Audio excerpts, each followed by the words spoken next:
Guys, meron na akong multiple entry visa sa Australia. Eto na ang pinakamadaling visa na na-applyan ko. As in, 2 araw lang meron na agad. Nakapag-apply na ako sa Korea, sa Japan, sa Europe. Eto talagang pinakamadali. Eto na ang tutorial. First things first, syempre magsagot ka ng application form. Eto yung link. Basically, ang lalagay mo lang dyan mga basic information mo, details.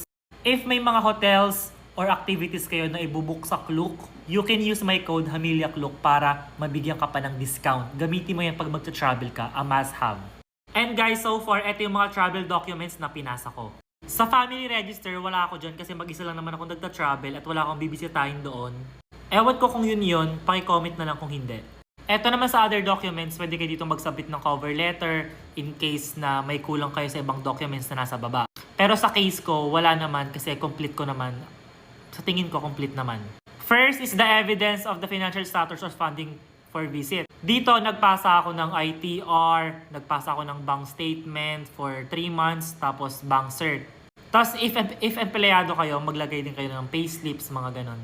Basta proof na may pera ka. Ito namang evidence of planned tourism activities in Australia. Gumawa lang ako ng itinerary ko sa Australia for 2 weeks kasi bala ko magstay ng 2 weeks pero malay mo ma-extend ng 1 month. So ayan, nilagay ko lang dyan. Etong sa travel document is bio page lang yan ng passport. And etong national identity, ito yung valid ID mo bukod sa passport. And ang nilagay ko dyan is national ID ko. Tapos eto namang evidence of the applicant's previous travel. If magta-travel ka lang naman talaga at matagal ka nang nagta-travel, make sure na ilagay mo yung passport stamps mo. Ako, ang nilagay ko dyan, mga passport stamps ko. Tapos, nag-collage lang ako ng pictures ng date tsaka bansa na napuntahan ko. Parang mga ganito. Nag-collage lang ako. Yang mga ganyan. Para proof talaga, nagta-travel ka talaga. Last is the evidence of current employment or self-employment. Dito, pwede nyo ilagay yung inyong COE, yung letter of leave ninyo. In my case kasi, di ba, I'm a business owner, so nilagay ko yung BIR, DTI, ITR. Tapos nilagay ko rin yung aking mga social media accounts kasi content creator din naman ako. Tapos yung BIR ko sa bagay content creator. Yung mga previous collaboration ko with brands, nilagay ko dyan.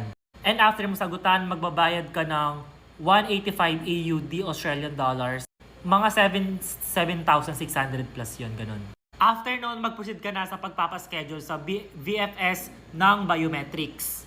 Ito yung link para sa biometrics. Ayan. Maraming slot available kasi ako, nag-apply ako August 10. Tapos, nag-biometrics ako August 11. Tapos, na-approve ako August 12. So, sobrang dali lang talaga. After mo magpa-schedule, ayan, meron ka pang babayaran doon na 15 pesos sa booking fee.